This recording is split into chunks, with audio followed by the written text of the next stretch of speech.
Bem-vindas ao Mulheres do Business, um podcast voltado para mulheres que empreendem ou que querem empreender no exterior. Eu sou a Tatiana Metran, diretamente de Nova York, e o tema de hoje é: futuro pertence às mulheres rebeldes? Todo mundo deixa um legado. A princesa Diana deixou. A rainha Elizabeth deixará, e você também.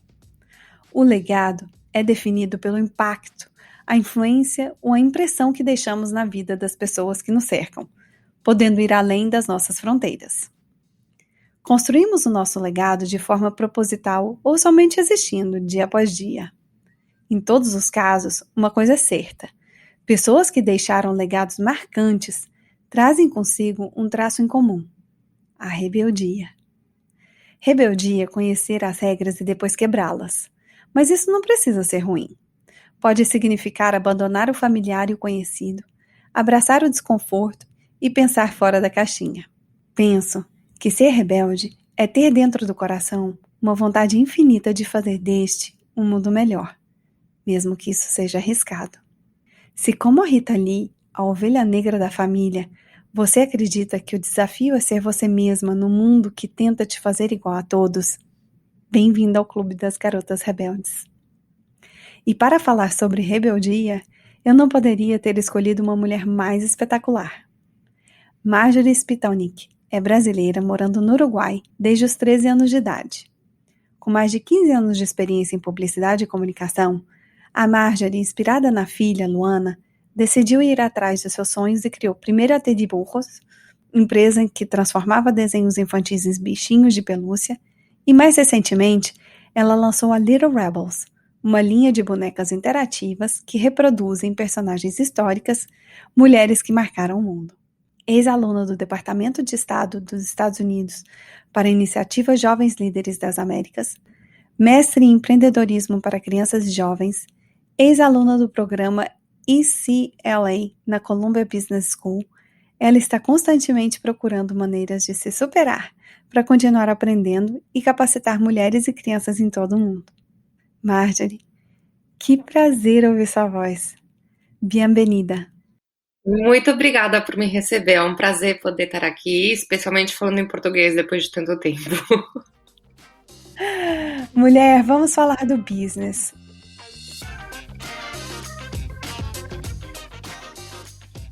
Marjorie, o que é ser rebelde para você? Eu acho que ser rebelde é ir contra os nãos, né? Não se conformar com o que todo mundo diz que você tem que fazer porque é um mandato social, senão que ir atrás do que você realmente gosta, da tua paixão, do que você acredita, mesmo que isso signifique ter que topar com um monte de pessoas falando que não permanentemente na tua cara, ou seja, não se render frente às negativas da vida. Você se acha uma pessoa rebelde? Porque eu te defini como rebelde, mas eu quero saber de você. Você se acha uma mulher rebelde? 100%. Pra mim é pior, quanto mais não você me fala, mais atrás eu vou. Você veio do Uruguai para o Brasil muito jovem. Ao contrário, Você do quebrou Brasil pro regras? Uruguai. Peraí. Você veio do Brasil para o Uruguai. Eu falei o quê? Eu falei o contrário? Ao contrário. Já tô querendo te levar para o Brasil de novo. Então, você veio do Brasil para o Uruguai muito jovem. Você quebrou regras quando você era criança? Olha, eu vim do Brasil pro Uruguai, eu tinha quase 13. Eu já tava quase, eu tava crescidinha já. Mas eu era muito bobinha de criança.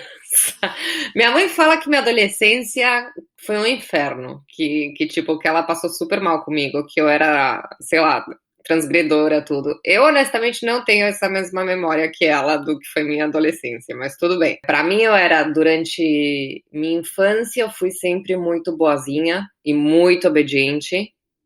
Não lembro, assim, de ter quebrado muitas regras. O que eu sim lembro é, estando na escola, eu ia no Liceu Francês, em São Paulo, e eu era parte do time de hóquei sobre patins, que eram todos homens, menos minha melhor amiga e eu, que éramos as duas meninas que jogávamos com eles. Marjorie, as italianas Elena Favilli e a Francesca Cavallo são autoras de um dos maiores best-sellers para crianças, né? Que são os livros Good Night Stories for Rebel Girls, que é uma coleção onde elas contam a história de, acho que são mais de 300 mulheres, se for contar todos os livros da coleção, e são inspiradoras e rebeldes. A Helena e a Francesca comentaram que o sexismo no Vale do Silício, que é o lugar onde elas trabalhavam na época, quando elas tiveram, né, a ideia do livro, foi o maior combustível para lançarem o primeiro livro. Em português, só para as pessoas saberem, esse livro se chama História de Ninar para Garotas Rebeldes. Numa entrevista que elas deram para o The Guardian, a Francesca diz ter pensado: por que nossos colegas homens parecem tão seguros de si quando entram nas reuniões? Eu cresci num mundo no qual foi dito de tantas maneiras diferentes que eu não deveria ser ambiciosa, confiante e me faltavam exemplos. E esse foi justamente o combustível, né, para elas fazerem o livro. Qual foi o seu combustível para criar a Little Rebels? Primeiro de tudo, conta um pouquinho sobre esse seu projeto, que é lindo. Bom, Little Rebels é uma linha de pelúcias, são bonecas de pelúcias inspiradas em grandes mulheres da história, que nem Marie Curie, Malala Yousafzai, Mary Jackson, Amelia Earhart, tem várias, né, aí. A gente lançou com essas 4 inicialmente por um tema de licença de uso de imagem porque era muito complicado começar por personagens novas. Faz pouquinho que eu lancei, faz 1 ano e pouco. Cada um dos nossos pelúcias interage com o aplicativo que a gente fez, que quando você escaneia a cara da boneca, o aplicativo desbloqueia a parte premium e você tem acesso a vídeos, que na realidade esses vídeos também vocês podem acessar através do YouTube, né? Então todas as histórias aí duram uns 2 a 3 minutinhos e é tipo desenho animado que narra a história do que essa mulher fez. Tá nos 3 idiomas, em espanhol, inglês e em português. Então, se o pessoal quiser acessar o YouTube da Little Rebels, pode procurar e ver aí. E depois, então, você acessa no aplicativo e-books, trivias, tipo de perguntas e respostas, para colorear para os mais pequenininhos, e realidade aumentada. Que hoje em dia, a realidade aumentada, a única coisa que faz na realidade é você aponta para um lugar, você faz clique, né, no aplicativo e ele te aparece a bonequinha em 3D que te cumprimenta, mexe a cabecinha, faz como poucos movimentos. Agora a gente está trabalhando para adicionar machine learning e inteligência artificial para a criança poder falar com esse 3D e perguntar, tipo, Mari, o que você estava pensando quando você descobriu o rádio? Não sei, ou seja, coisas assim, né, que eles possam interagir. Que incrível. E para responder a tua pergunta, qual foi o meu combustível? Minha filha. Minha filha sempre é meu combustível para tudo, né? Eu sou mãe solteira, então nosso relacionamento sempre foi super especial, né? Se quiser, eu considero ela mais minha melhor amiga do que minha filha. Na realidade, a gente conversa muito. Ela acabou de fazer 14 anos ontem, antes de ontem, na realidade, e ela foi assim como o começo de tudo. Eu trabalhei durante 20 anos no que era agência de publicidade, produção audiovisual e todo esse âmbito. E um dia ela veio, faz acho que já 7 anos atrás, com um desenho que ela tinha feito de um ursinho que ela tinha. Aí ela pediu para eu transformar esse ursinho em algo real. E claro, trabalhando na mídia, a primeira coisa que eu pensei foi em fazer digital. Mas aí depois eu pensei um pouco mais, eu falei, não, ela é muito pequenininha, não quero ela numa tela. Aí eu procurei uma costureira, porque claramente eu não sei costurar na dica. Tudo bem, querida, não julgo, não sei também. Vamos lá. Então eu contratei uma costureira e a gente conseguiu transformar esse desenho numa pelúcia, que era exatamente igual ao desenho dela, tipo, com as mesmas falhas, era literalmente igual. E quando eu quis me lembrar, assim, começou, tipo, o meu primeiro empreendimento, que era Te Dibujo, que na realidade, se você traduz do espanhol para o português, quer dizer, eu te desenho. E aí foi que eu entrei neste mundo empreendedor, sem saber o que eu estava fazendo, na realidade. Eu fui aprendendo no caminho. Eu sempre digo que meus empreendimentos vão crescendo com a minha filha, né, e com as necessidades da minha filha. Então, a gente estava estudando, aí eu comecei a ver os livros dela e era tipo, tal homem conseguiu tal coisa, tal outro conseguiu tal coisa. E eu lembro que tinha um que ela estava super brava e ela falava, mãe, para que vai servir isso na minha vida? O que eu quero saber? O que o Juan Sorricha San Martín fez? que era, além do mais, um dos colonizadores, lá, ou seja, real ridículo, ela não ia nunca mais usar essa informação, né?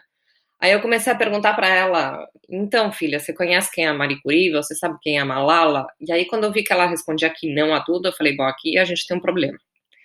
Porque se a escola não está ensinando, eu tenho que ensinar. Alguém tem que mostrar para ela que teve mulheres grandiosas na história. Aí eu entrei no Google e comecei a procurar coisas para poder ensinar. Obviamente, livros tinha 1000, entre eles esses livros que você falou de Goodnight Stories for Rebel Girls, que eu comprei todos. De fato, minha casa tem, acho que, a maior coleção de livros desse estilo que você quiser. Tenho todos, de todos os autores, de todas as cores, de todos os idiomas. Adoro eles, acho o máximo. Mas, de novo, era livro. Não era nada divertido. Ou seja, não que um livro não seja divertido, mas não era... Você não podia brincar, não podia levar para passear, não deixava de ser, de novo, um formato tipo, tô na escola estudando. E não era o que eu queria. Eu queria que ela se divertisse aprendendo dessas mulheres. Então, aí eu falei, bom, capaz que é momento de misturar minha experiência com pelúcias e criar pelúcias dessas mulheres. Então, elas podem brincar com elas e podem ter um ícone. E desculpa se às vezes eu erro no idioma, mas é que faz muito tempo que eu não falo português assim, tá? Você tá maravilhosa, eu tô encantada, porque eu tinha certeza que ia rolar uns momentos assim que você ia ficar travada, mas você tá indo lindamente. Eu tô, Beleza. nossa, estrelinhas, parabéns. Ok. Eu queria estar assim com o meu espanhol, não estou. Então, aí a ideia era que fosse assim uma boneca de pelúcia que fosse fofa, né? Que se tivesse na gôndola do supermercado, mesmo que você não saiba que é a Marie Curie, você igual queira comprar porque ela é bonitinha. Então, se você olhar para as nossas bonecas, as carinhas delas estão feitas em base às fotos dessas mulheres quando eram crianças. Porque a ideia é que elas se vejam como crianças. Porque é importante que as crianças entendam que os grandes científicos e as grandes astronautas e as grandes mulheres que fizeram mudanças na vida foram crianças também. Então, para mim, era importante que eles pudessem relate, que se identifiquem com essa mulher e que também seja ambicioso, que eles pensem, bom, se ela, quando era pequenininha, era que nem eu e depois virou uma grande científica, eu também posso fazer. Eu também posso ser uma grande científica, eu também posso ser, não sei, Ada Lovelace, a futura, ou aviadora, ou ativista, ou o que eu quiser ser. Então aí começou tudo Maravilhosa. com a minha filha. Eu imagino, a gente está falando, né, das bonecas, eu imagino que você tem estudado a fundo, né, a história de cada uma. Você fala, né, que até inclusive a questão da fisionomia que você pegou, então assim, houve esse aprofundamento na história das bonecas que você hoje trabalha com elas. Elas têm em comum, o que elas têm em comum? Além desse traço de rebeldia, quando a gente olha, né, a história de cada uma, além de todas elas terem, né, esse traço comum da rebeldia, o que mais que você já reparou que elas têm? Elas não aceitam não como resposta. Elas não abandonam a paixão. Olha, se a gente pegar as 4 que eu tenho hoje em dia de bonecas, a Amélia, por exemplo, Earhart, a aviadora, todo mundo falou para ela que era impossível que ela tocasse as nuvens. Para ela não delirar. Que não ia acontecer. Não só ela tocou as nuvens, senão que ela bateu recordes de todas as cores e todos os tipos. A Malala foi dita 1000 vezes, você não pode estudar, você é menina. Você não tem direito à educação. Não só isso, senão que ela levou um tiro na cabeça para parar de fazer isso. Sobreviveu o tiro e continuou ajudando meninas para que possam continuar estudando. A Mary Jackson, você não pode ser engenheira da NASA, você é negra. E mulher. Ela conseguiu, com o juiz, que o juiz desse lugar para ela poder estudar. Ela fazia toda a vida dela durante o dia, tipo, era mãe, cuidava da família, trabalhava, e de noite ela ia na universidade. Se formou e foi a primeira engenheira afro-americana na NASA. E a última é a Marie Curie. Bom, Marie Curie era considerada uma pirada no tempo dela, né? Era a única mulher científica entre todos os homens e ela tinha certeza que ela ia descobrir uma coisa grandiosa. Todo mundo falou que não, toma, prêmio Nobel. Então, essa capacidade de não deixar que os outros te afundem e te digam, você não pode, deixar que isso influencie tua vida e que você deixe de fazer o que você quer fazer, o que você ama, pelo que diz os outros, é algo que nenhuma delas tem. E pra mim isso é o fator comum de todas, né? Nenhuma aceitou que outro decidisse como ia ser a vida delas. Que nãos você recebeu 1 milhão. para esse projeto e que você, sabe, falou assim, peraí, querido, não é assim. Olha, não. Eu recebi muitos nãos, continuo recebendo até o dia de hoje, ou seja, eu tenho 3 histórias que eu vou tentar fazer bem rapidinho para ilustrar bem o que é o caminho de empreender como mulher, mas com um projeto assim, tá? A mais forte de todas foi quando eu estava em Colômbia. Eu entrei em Columbia Business School nesse programa com Teriujo, na realidade. E na metade do programa foi que eu pensei em Little Rebels, e aí saiu uma entrevista minha no jornal local, que bombou, e começaram a me ligar de tudo quanto era lugar. Eu estava em Nova York fazendo o Master. Foi tal o sucesso do pessoal me ligando e me pedindo para vender bonecas que não existiam no momento, porque a única coisa que eu tinha era ideia, e a jornalista pensou que já existiam, então ela largou, tipo, vem comprar as bonecas que não existiam. Que eu cheguei para o diretor do programa, expliquei a situação e falei, vem cá, será que dá para eu terminar o programa com Little Rebels em vez de Teriujo? Porque na realidade TED já cumpriu o seu ciclo, não vai continuar crescendo, não é fácil de escalar, é um desenho, um boneco. Eu gostaria de me dedicar a isso. Ele falou que sim. Ele me deu todos os mentores para trabalhar comigo nisso. Nos seguintes 6 meses, a gente bombou Little Rebels, ou seja, eu montei a empresa em 6 meses, com os acordos com a Malala Fund, com as amostras, com tudo que eu precisava. Daí, isso foi em agosto. Em novembro, eu tenho uma ligação com ele para ver como é que ia o projeto. Super emocionada, começo a contar tudo que eu tinha conseguido. Termina, ele fala, mas isso é uma merda. Como assim? Ou seja, não é original, não é legal. Se você não vier com Teriujo, você não vai se formar. Eu falei, mas pera, te acalma. Em agosto, a gente conversou do tema, você falou que estava ótimo, você pôs todos os professores a trabalhar comigo nesse tema, e agora em novembro estamos falando que não é uma ideia original, que você não gosta nem do nome, que ninguém vai comprar. Assim, literal, ele falou, isto é uma merda. Eu não vou esquecer nunca mais a minha vida, ficou assim, gravado a fogo. Aí eu tinha que voltar em janeiro para Nova York para apresentar a tese e me formar. Então, ele tinha falado pra mim que tinha que ser com Teriujo. O que eu fiz? Eu continuei trabalhando em Little Rebels on the side, né? Tipo, escondida, digamos. E armei um plano pra Teriujo, se Teriujo tivesse investidores, uma fábrica, sei lá. Ou seja, delirando, né? Falei, tu quer ver o que pode ser Teriujo? Eu te mostro. Não vai acontecer, mas se quiser eu te mostro. Então, eu cheguei, apresentei e tal. E aqui eu vou fazer um parênteses. Meu sonho de criança sempre foi me formar de uma universidade dos Estados Unidos, que nem Colômbia. Nunca pensei que eu ia fazer de adulto. Então, para mim era muito importante. Muito simbólico, né? Muito, muito simbólico. E mais com o meu empreendimento, né? Que eu tenha ido com algo que eu criei, ou seja, era muita emoção metida aí no meio. Quando eu chego lá, 2 horas antes da cerimônia de formatura, ele me chama no escritório dele para falar que ele decidiu não me dar o diploma. Que eu tinha sido a melhor aluna, que eu tinha ido em todas as classes, que minhas notas eram perfeitas, mas que minha empresa Teriujo não tinha chegado no nível que ele queria que chegasse. E eu voltei de Nova York sem o diploma da Colômbia. Destruída, derrotada num nível... Eu não posso explicar, Tati. Gente, meu coração tá partido. Quando eu voltei, eu fiquei 3 meses jogada num sofá com depressão. Terminei sendo tratada por depressão com hipnose, porque eu não saía dessa... Eu não conseguia, ou seja, nem remédio, nada. Eu ficava literal jogada. A única coisa que eu fazia era, tipo, levantava pra dar de comer pra minha filha. O resto, tava o dia inteiro jogada num sofá, ou seja, eu perdi total fé em mim, no que eu fazia, desestruturou a minha vida. Aí, depois que eu comecei a melhorar um pouquinho, eu viajei pra Dallas, para me encontrar no Toy Fair, que é uma feira que se faz entre inventores de brinquedos, os grandes compradores de brinquedos, que nem Mattel, Hasbro, todas essas grandes marcas. Então aí é como uma feira onde eles procuram novas ideias para o ano seguinte e tal. E eu me reuni com todos os gigantes da indústria, com as minhas 4 bonequinhas na mão. Sem ter porra nenhuma, só tinha as bonequinhas. Lá fui eu. O aplicativo nem existia nesse momento, só existiam as bonecas.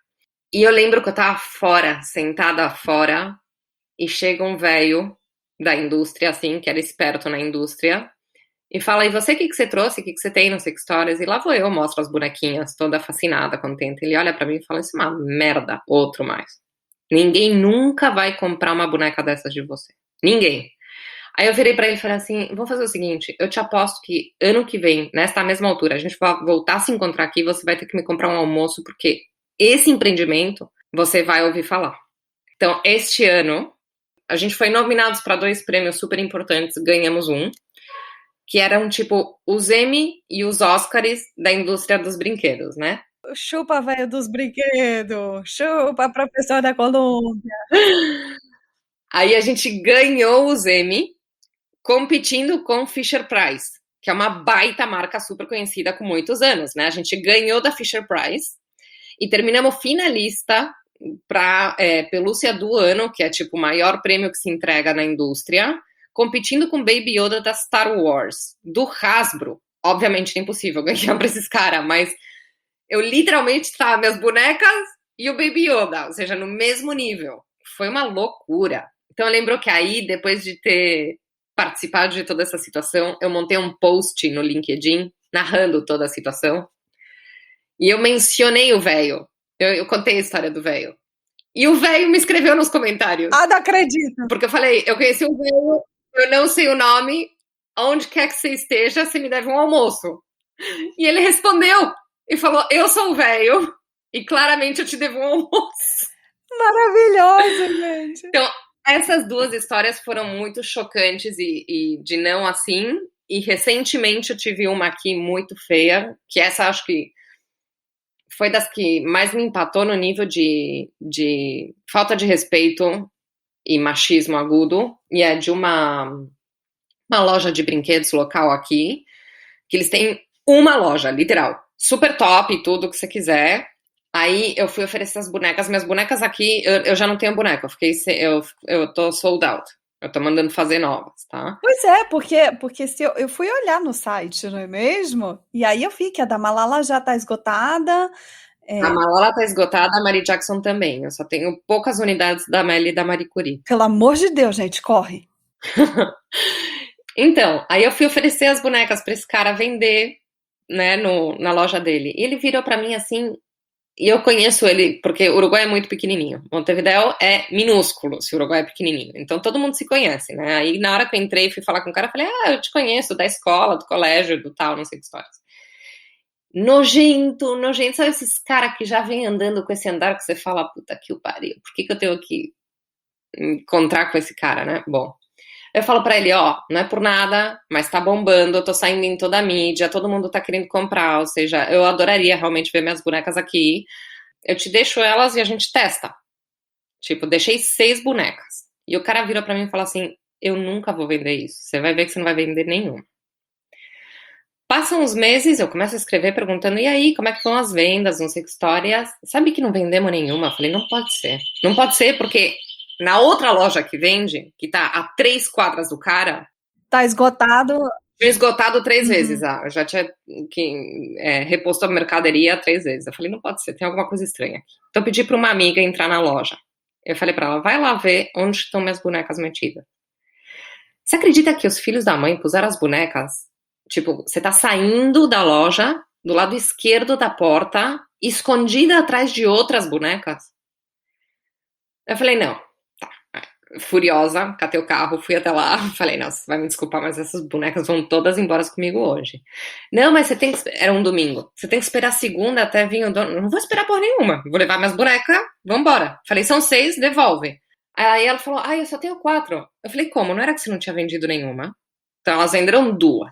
Na hora que ela me entrega a boneca, não só eles tinham escondido as bonecas, senão que eles tinham subido o preço, tipo, quase 100% do que eu tinha sugerido vender. Gente. Seja, boicoteando por tudo quanto é lugar, de tudo quanto é maneira, e ainda assim eu consegui vender 2. Essa história sua, ela me faz lembrar de tantos nãos, sabe, que eu também recebi na minha vida profissional, e eu acho que tantas mulheres do business, sobretudo a gente, quando a gente mora fora, sabe, essa coisa de você ser imigrante, eu fico muito feliz por você, que esses nãos não tenham te bloqueado e minha filha, seu negócio já deu certo. Eu já tenho certeza. Venho do futuro para te dizer que ele já deu certo. Lindo. Tomara. Que regras não devem ser quebradas no seu business? Você tem algum inegociável, que é uma regra, que são regras que você tem, que essas você mantém? Porque eu sei que a rebeldia, ela tem muito esse lado de conheço as regras para poder quebrá-las. Ninguém que não entenda o porquê real do que eu tô fazendo pode formar parte do meu time.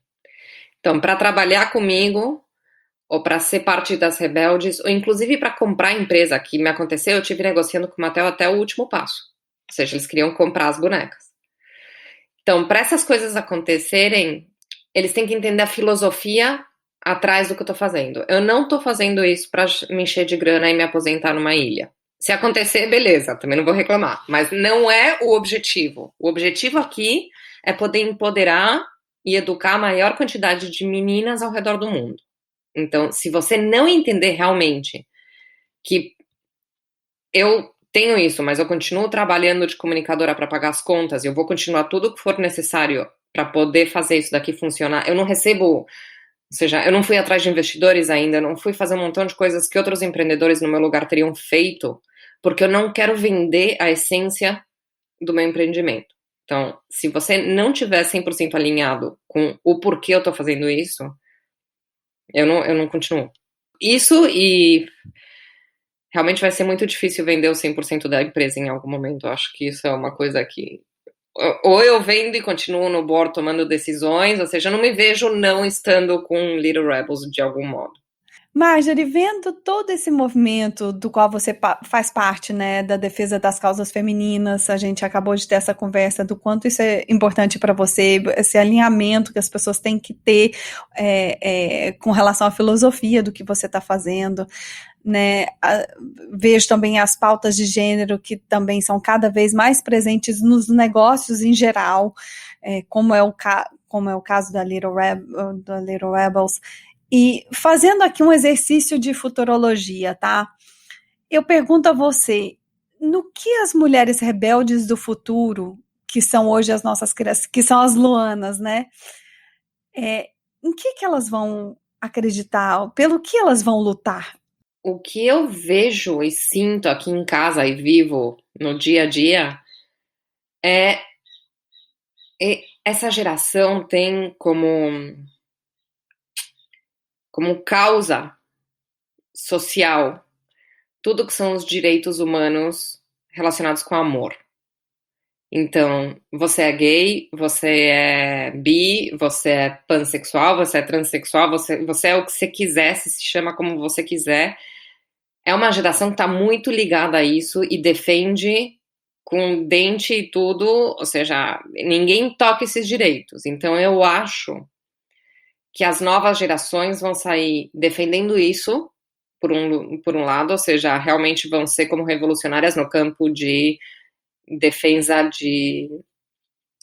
básica de direitos de qualquer ser humano, e por outro lado, tudo que é saúde mental. Eu também vejo que cada vez mais estão como mais atentos, mais respeituosos com o tema, e estão entendendo que a saúde mental é igual de importante que a saúde física, se não mais, às vezes. Então, eu tenho certeza que vai ter muito aplicativo de saúde mental pela volta, que vai ser transgredor, vai ter muita empresa, assim, tentando melhorar. Eu tenho fé que essa geração pode chegar a fazer uma mudança de paradigma forte no que é a humanidade. Caso Greta Thunberg com meio ambiente, por exemplo, ou seja, esse tipo de mulheres, adolescentes, que nem também a Autumn Pelletier, que está lutando pelas águas, ou seja, todas elas têm entre 14 e 16 anos, e elas estão fazendo, ou seja, a voz delas serem escutadas. Na realidade é bem isso, a humanidade primeiro, é nosso planeta, é nossa saúde mental. Eu acho que é muito mais sucesso para essa geração respeito nos direitos humanos, respeito ao planeta, respeito a nós mesmos. Que recado você daria para uma mulher que ainda não deu passo para ser alguém rebelde e que está morando no exterior? Primeiro vai e compra uma garrafa de vinho, porque não é fácil, viu, amiga? Ou seja, se prepara. Se prepara, porque o caminho É um pequeno é complicado. investimento. Faça esse pequeno investimento. Faça esse pequeno investimento totalmente. Faça esse pequeno investimento. Você vai me agradecer pra caramba depois. Você vai ver. Você vai lembrar assim nos meses. Você vai falar: ainda bem que eu tenho a minha garrafa de vinho e um estoquezinho de vinho. As melhores experiências da minha vida e os melhores momentos, assim, que eu lembro, entre tantos, ter conhecido Obama, por exemplo, todos aconteceram graças a que eu dei esse primeiro passo e falei: ok, vou ir, traz minha ideia. Então, mesmo os momentos mais difíceis, tipo, de dívidas com todo mundo, de ter banco me ligando para eu pagar as contas, de ter todo mundo atrás de mim, que é um estresse para mim, especialmente virgem que nem eu sou, eu não consigo apoiar a cabeça no travesseiro sabendo que eu devo para as pessoas e tal. Ou seja, mesmo passando por situações muito, muito, muito complicadas, eu não mudaria a minha profissão nunca, nem um dia. Ou seja, eu não deixaria de empreender nunca. Então, dá medo, mas dá esse primeiro passo e pede ajuda. Tem um monte de mulher lá fora com muita experiência que está desesperada para ajudar outras mulheres a triunfar. Ou seja, vai, fala, conversa. Essa ideia de não vou compartilhar minha ideia porque vão me roubar, amiga, lamento te informar que nesse mundo você não é a única que teve essa ideia. Você pode ter certeza que você não é a única. A grande diferença é como você executa essa ideia. Então, se você ficar nessa de não vou te compartilhar minha ideia para pedir ajuda porque eu tenho medo que você vá roubar ela, você já perdeu. Excelente. Vamos passar para o bloco 3, We Mind Your Business. Vamos. Não, mas ficou um gancho aqui, e eu sempre, quando fica um gancho aqui na minha cabeça, eu sempre falo assim, depois eu me arrependo se eu não faço a pergunta. Vai lá. Você citou Obama, minha querida, como é que você me cita Obama, assim, numa frase solta? Ah, não, diga que eu conheci o Obama, tipo, eu tava ali e tal, e aí conheci o Obama, então eu quero saber sobre isso. Quando eu comecei com TI Urro, tipo, 2 anos depois de ter começado, eu comecei em 2014, em 2016 eu tava no Face, assim, rolando, e eu vi um chamado do Departamento de Estado dos Estados Unidos procurando empreendedores novidosos. Sem ter ideia do que eu tava fazendo, lá fui eu me anotar. Terminei sendo selecionada entre mais de 4 mil participantes de 32 países da América Latina e do Caribe, e lá fomos nós, 250 empreendedores, passar 1 mês e meio nos Estados Unidos sendo treinados por pessoas do governo do Obama, por CEOs super expertos, tipo, desde AT&T, Pizza Hut, não sei, Blockbuster, ou seja, todos passaram para ensinar-nos algo. Foi uma experiência super mega rica, compartilhando com muitas pessoas que realmente... Ai, que incrível. foram todos mentores para mim, de certo modo, e terminei formando como uma família, que é a família Wiley, que o programa se chama Young Leaders of the Americas Initiative, então o acrônimo é Wiley. Isso foi no ano das eleições do Trump versus Clinton, né, versus a Hillary. E estava tudo programado para a gente conhecer o Obama em Washington, porque a gente estava lá no dia das eleições. E todo mundo pensava que a gente ia conhecer o Obama e a Hillary, porque todo mundo pensava que a Hillary ia ganhar. Então, quando ganhou o Trump, foi uma loucura isso, aí eles mudaram todos os planos e eles selecionaram dos 250 empreendedores que a gente tinha ido, 60 para viajar 3 dias depois para Peru, para a última conferência que o Obama ia dar, para a gente conhecer ele. Eu fui uma das 60 em ser selecionada aí para Peru conhecer ele. Aliás, eu tenho uma selfie com o Obama em Peru, muito legal. E eu conheci muita gente muito importante, legal, e isso também o que fez, de certo modo, foi eu entender que eu não tinha que ter medo, que na realidade somos todos pessoas e estamos todos a um clique de distância, né? Isso me ajudou muito também depois para Little Rebels, porque eu entro no LinkedIn, vejo o dono da Mattel, não vou nem no CEO, já procuro o dono e mando invite, e eu falei, ué, que o pior que pode acontecer é que o cara não me aceite. Então assim eu fui abrindo minhas redes. Graças a isso, eu acho que o Wiley destapou isso. Eu tenho uma técnica também. Diga. Quando eu vejo alguém muito importante, e assim, alguém que é muito bambambam, eu sempre penso nessa pessoa desencravando uma unha. Que sempre nojo! Penso. Não, mas não é uma questão... Não, mas Não, é que eu acho que todas as pessoas devem ter uma unha encravada. Com certeza. E aí isso humaniza, entendeu? Com Aí isso certeza. humaniza a pessoa, assim, com aquela dorzinha, sabe, no dedão, aquele dedão um pouco vermelhinho, assim, do lado, e ela assim, ai, meu Deus, meu dedão, tá aí, Adorei. entendeu? Tá com a unha encravada. Então, eu acho isso humaniza. Aí eu vou conversar com ela, de uma pessoa que tem unha encravada para uma pessoa, minha unha encravada saúda a sua unha encravada. Adorei. E aí, menina, isso me torna a minha vida muito... Daí eu fico muito mais próxima. Já de cara eu já abro um sorriso para a pessoa, porque adorei a técnica. Já mesmo vou começar a aplicar a mesma técnica. É isso. Adorei.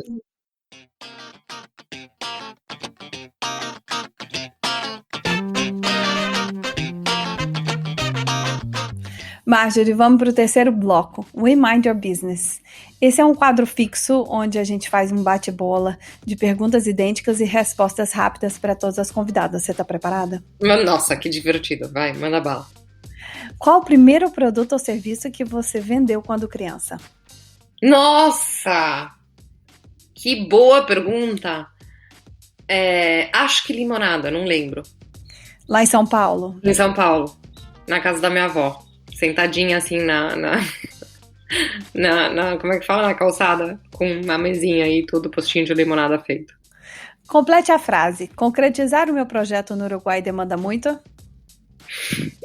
Vinho. Não, paciência. Eu juro que eu pensei a mesma coisa, mas depois eu falei assim, não, gente, eu vou ser muito da zoeira. Muita paciência e muito vinho, sim, com certeza, as duas coisas. A minha frase de autossabotagem de estimação é... Nossa, eu sou a própria autossabotagem, eu não tenho uma frase única, eu tenho uma forma de viver. O síndrome do impostor e eu somos os melhores amigos que existem no mundo. Mas provavelmente seja... Você nunca vai conseguir fazer isso sozinha. E aí, o que você responde? Literalmente nada, eu continuo tentando. E tem dias que eu me encrenco aí e não consigo. Tem dias que eu não consigo, literal. E aí eu já vejo que eu tô bloqueada, falo, bom, hoje eu não vou conseguir fazer porra nenhuma, apago o computador e começo a limpar a casa. Ai, é muito virginiana, gente. Muito, gente, eu sou... Não, vocês não fazem uma ideia do toque que eu não consigo começar a trabalhar se minha casa não tá imaculada. Ou seja, eu posso passar 3 horas limpando a casa, mas até não tá tudo limpo, eu não sento no computador. Vocês não entendem. Eu tenho uma irmã que é virginiana e ela é exatamente a mesma coisa. Ela fazia uma faxina no quarto dela antes de começar a estudar, era muito engraçado. Uma empreendedora que te inspira? Sarah Blakely, a criadora de Spanx. Eu não sei se tem no Brasil Spanx? Cara, não. Eu queria encontrar com ela. Bom. Porque essa é uma pergunta que eu faço para todas as pessoas. E eu tenho... Você é a quarta ou é a quinta que são inspiradas por ela. É um case essa mulher, eu sou impressionada. Eu fiz o design da Little Rebel dela. Ela é uma das que eu quero ter de boneca. Que maravilhoso isso. Nunca consegui dar com ela ainda. Não, mas você não conseguiu, assim, achar ela e alguém que tá próximo? Eu não tô conseguindo dar com ela pra ela falar, tipo, cara, eu quero fazer você. Mas ainda. Mas agora, minha filha, nós já jogamos aqui nesse podcast, entendeu? E agora esse universo... Se alguém conhece a Sarah Blakely, pelo amor de Deus, faça o contato que eu tenho uma boneca pra fazer dela. Esse universo aqui já, jogou. Qual o borogodó do seu business? Qual quê? Eu não sei o que é essa palavra, não. Eu fiquei na dúvida se eu tinha que te explicar ou não. Mas você tá falando, você tá tão desenrolada no seu português que eu falei assim, ela vai saber. Borogodó é o diferencial. O que é que o seu business tem de diferente? Nossa, não conheço. É o seu borogodó. Na realidade, todo o meu business é diferencial, né? Ou seja, não tem nada comum nele. Mas se eu tivesse que dizer... um diferencial, vamos supor que alguém queira copiar exatamente o mesmo business e fazer, eles não vão ter outro de trás. E aí, eu sei que soa muito self-love, mas é real. Ou seja, se você não tem uma pessoa apaixonada pelo que está fazendo atrás que nem eu, não vai ficar igual. Quem são as pessoas que fazem parte da sua rede de apoio? Minha mãe, minha filha, obviamente. Eu tenho duas amigas que sempre aguentam quando eu fico assim, pé da vida, que eu vou e esculacho com todo mundo e grito e xingo e não sei que histórias, e que sempre caem com vinho em casa quando é necessário. E depois eu tenho uma rede de mentores profissionais que eu fui conhecendo ao longo do tempo, que me ajudam sempre que podem e que realmente eu vou estar... Eu acho que eu não teria nunca conseguido fazer nada sem o apoio deles, ou seja, especialmente mulheres. A gente tem um grupo de mulheres empreendedoras que cada vez que precisamos algo bom, em tudo que é Wiley, né, que eu contava hoje, essa família assim de empreendedores, que cada um chegou em lugares assim que você diz, pá, que loucura, todos nos apoiamos. De volta para o futuro, se você pudesse viajar no tempo, que recado você daria para a Marjorie que estava lá começando o Tê de Burros? Confie no seu instinto, mulher. Não se desvie do seu instinto. Não escute ninguém que não seja teu instinto. Tipo, né, esse barulhinho na barriga que você sente cada vez que você vai fazer alguma coisa ou tomar uma decisão, para de pedir opinião de todo mundo, cala a boca e vai e faz. Marjorie, obrigada. Ai, então era tão divertido, já acabou. Pensei que você ia continuar com mais perguntas. Já acabou. Ai, vamos pegar um vinho, boba. Vamos continuar essa conversa. Ai, que lindo, adorei. Adorei. Muito obrigada por me ter aqui. Um prazer. Obrigada pela sua disponibilidade de tempo, pela sua generosidade em compartilhar com a gente a história do seu business, que é fantástica. Eu e todas as mulheres do business, a gente te deseja muito sucesso. E para encontrar as bonecas, conta aí pra gente, como é que a gente pode encontrar os seus produtos? Então, vocês podem acessar pequenasrebeldes.com diretamente. E eu tô fazendo ainda algumas atualizações no site, então capaz que vocês veem em espanhol, em português, em inglês, vai estar meio misturado, a gente tá solucionando o tema dos idiomas, mas podem entrar no pequenasrebeldes.com ou se não nas redes sociais, @pequenas.rebeldes. Que você decidiu fazer em português por causa das suas raízes? Assim, teve um motivo especial? Pelo mercado? Não sei. Pelo mercado, na realidade, porque eu sabia que ia fazer Latinoamérica, e na realidade o Brasil é o único país que não fala espanhol, então sim, eu tinha que ter português. E eu já planejei tudo desde o começo em 3 idiomas, sempre foi espanhol, inglês e português, porque eu sabia que eram os 3 idiomas das regiões que eu trabalhava que eram mais falados, né? Muito bem, obrigada, viu, querida? Obrigada a você. Que tal se você dividisse esse podcast com outras rebeldes espalhadas por aí? Para compartilhar esse episódio, é só clicar nos 3 pontinhos no alto da tela. Depois dessa conversa inspiradora com a Marjorie, fiquei pensando num dos maiores atos de rebeldia que já cometi na vida: morar e empreender fora de casa. Não é fácil, mulher do business, mas uma vez que a gente prova a rebeldia, nunca mais consegue se conformar. E para todas as rebeldes espalhadas pelo mundo, deixe um poema escrito no início do livro Histórias de Ninar para Garotas Rebeldes, 100 mulheres imigrantes que mudaram o mundo. Escuta só. Para as garotas rebeldes do mundo, cruze fronteiras, exija liberdade, deixe sua marca e quando tiver dúvidas, se lembre, o futuro é seu. Tchau, mulheres do business. Vou ali abraçar as minhas bonecas.